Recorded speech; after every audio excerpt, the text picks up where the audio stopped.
Hello, welcome to White Birch Tarot and Astrology. This reading is for Aquarius, Sun, Moon, and Rising for, we'll say, the month of February. I realize we're already in February, but this is when I got around to it, and I was planning to do more tonight, but I think I'll just do one because I had a busy day.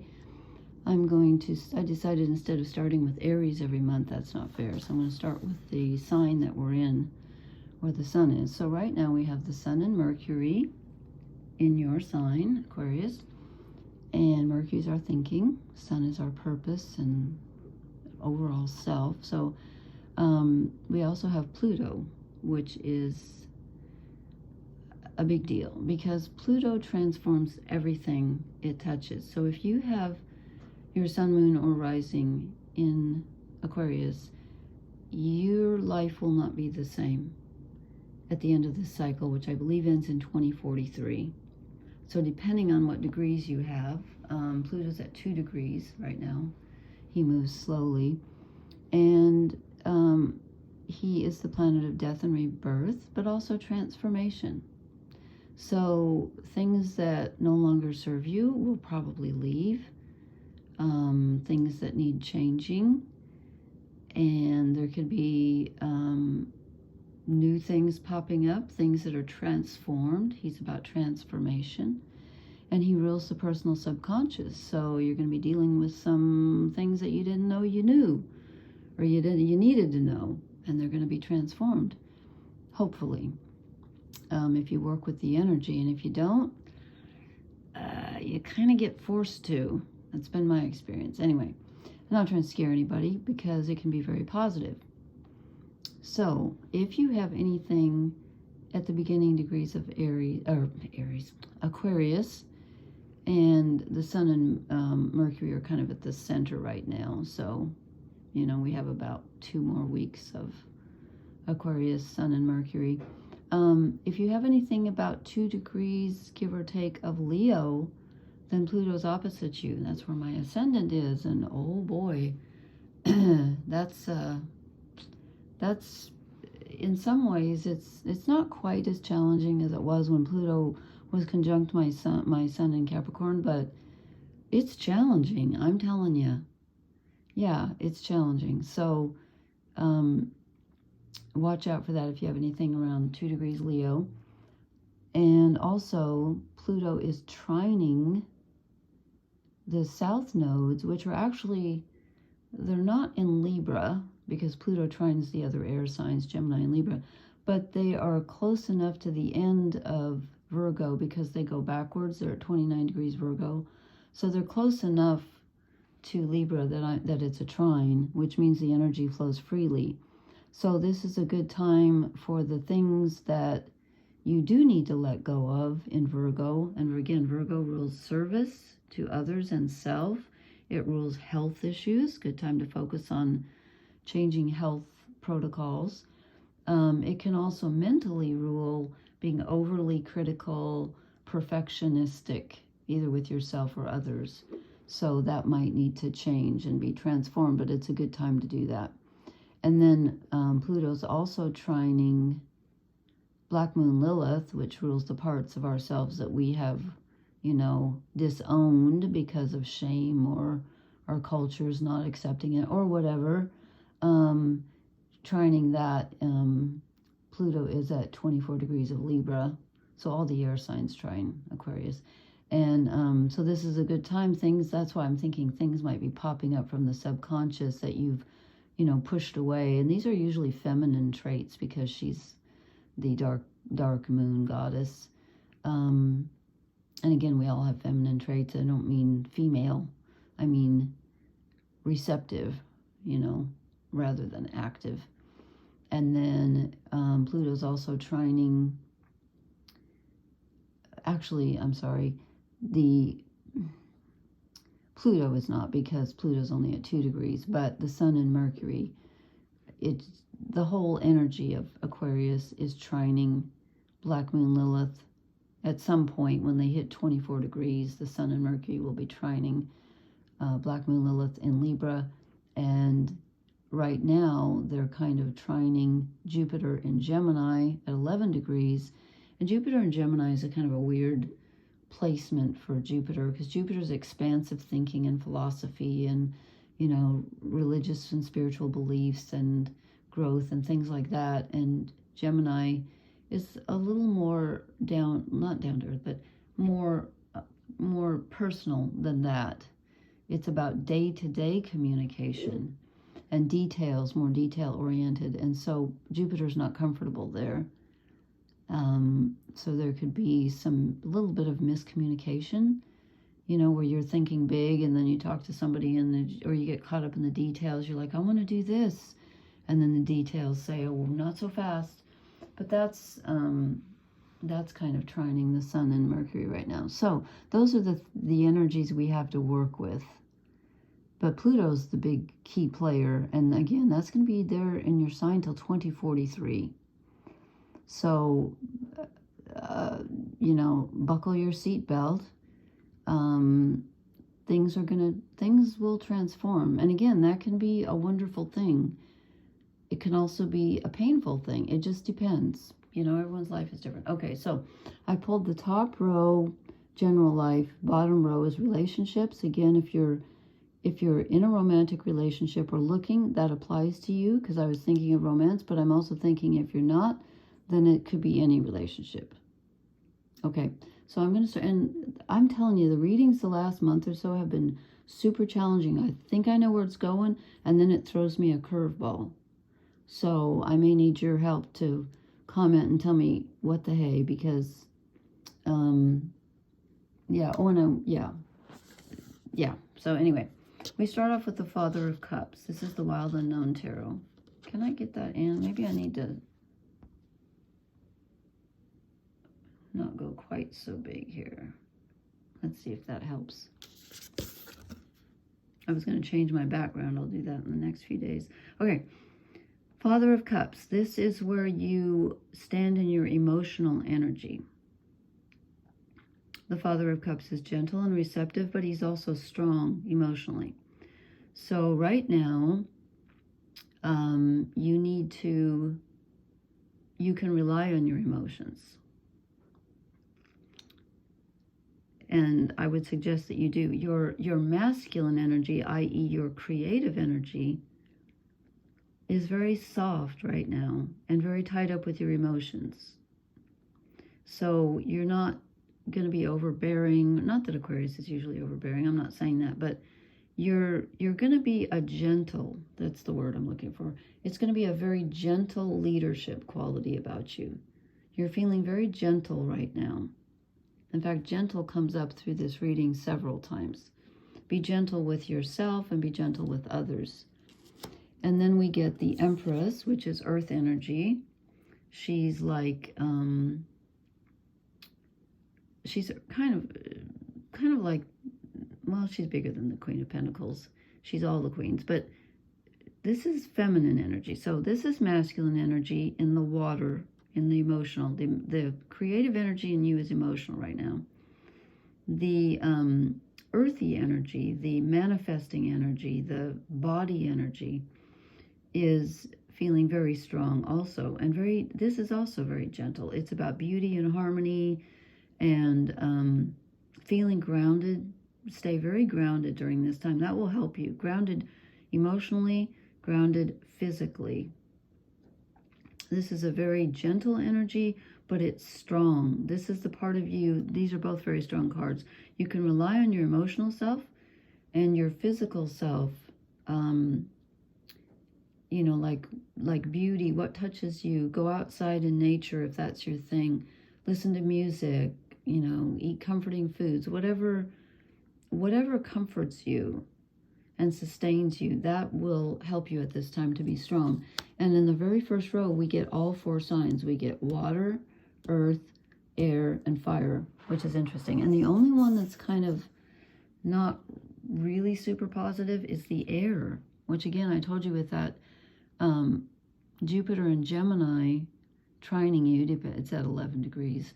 So it's going to move forward. It will eventually trine you if your planets are, you know, at 11 or later. The mental energy's off just a bit. It's not quite to be trusted as much. And I don't think this is watching out for someone else like it is in the other decks. I think this is you keeping an eye on your own thinking, because I feel like it could be a little bit negative at this time. I mean, Pluto in your sign can be kind of daunting. We have an expression over here called stinking thinking. It's where you kind of, do it to yourself, or you're just in a negative, this is telling me keep an eye out for your thoughts. They could be negative at this time. And your ruling planet, well, actually you have two, Uranus and Saturn, but your main ruling planet, Uranus, is in Taurus, which is an earth sign, which is right here. So your strength is there. Your thinking needs to go to the practical, the daily. Aquarians are usually very practical, but just watch out for some negative thinking coming around, okay? And then we get some wand energy, which is fire. Whoops, just knocked over the house. Burning down the house. Okay. And when I started doing your reading, I got a song. I often channel songs.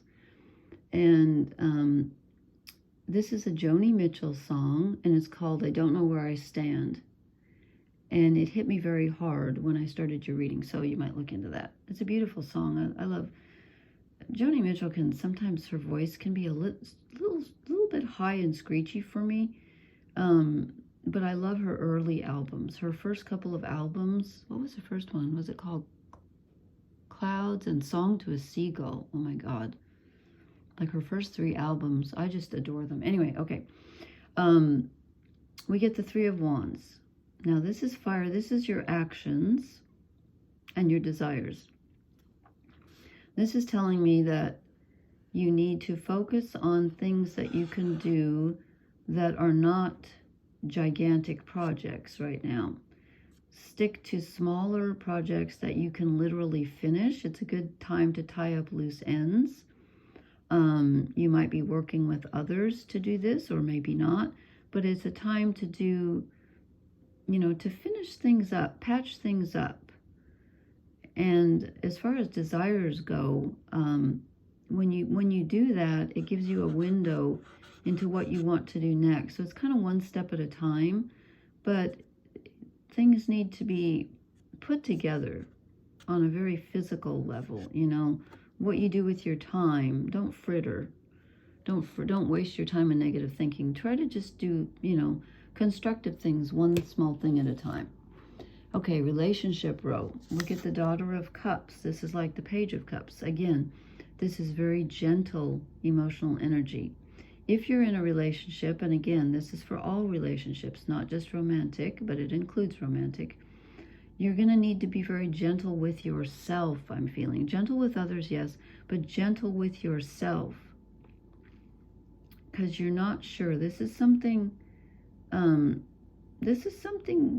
you're nurturing some new emotion. Or some tender emotion. It might not be brand new, but it's tender. So be tender with yourself and forgiving. Then we get the Ace of Swords. Did I get one of each? No. Okay, we got two cups. We're missing the earth on this, and that's okay. We get the Ace of Swords. This is mental clarity. And this, whenever I see lightning, I think about your ruler, Uranus, giving us a sudden download. It's like, boom, something comes in. And suddenly you see something clearly in a relationship that you hadn't seen before.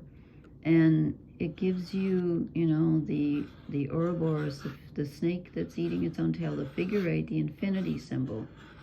It's wisdom. It's not only mental clarity about something, it's very wise. You see something new. And this is borne out by the next card, the Four of Wands, which is generally the 1111 card, moving to a new level.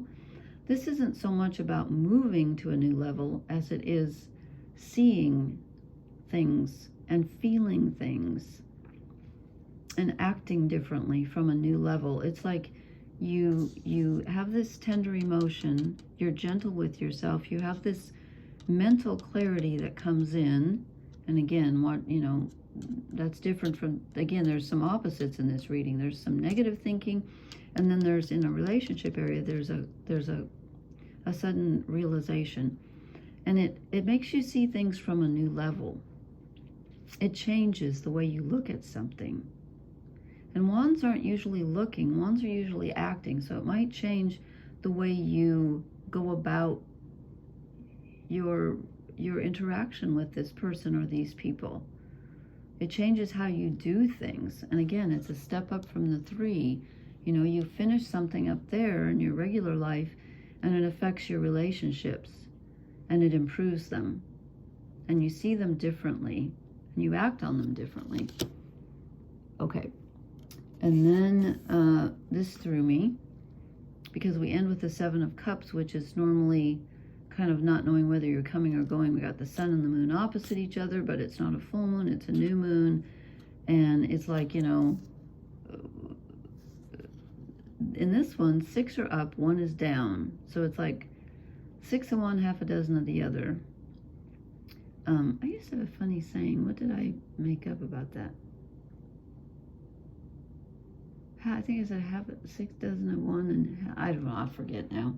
Well, shoot, I hope I wrote it down somewhere. It was really funny, believe me, but anyway.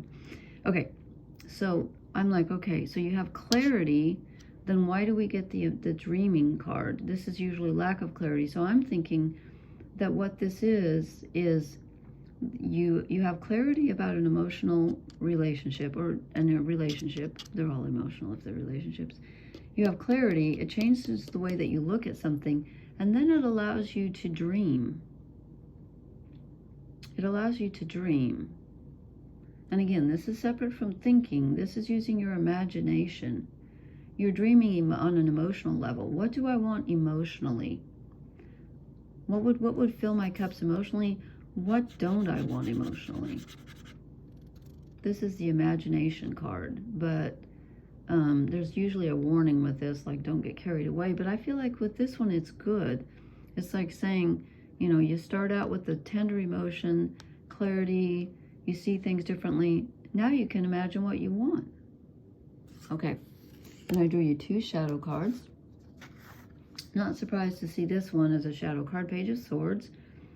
This is, I said, what are you not seeing? You're not seeing, now I forgot how I interpreted it in the context here. I thought of it, and then I went and sat on the couch for half an hour because I was exhausted. Busy day. You're not seeing how you're limiting your thinking. Your thinking is too small.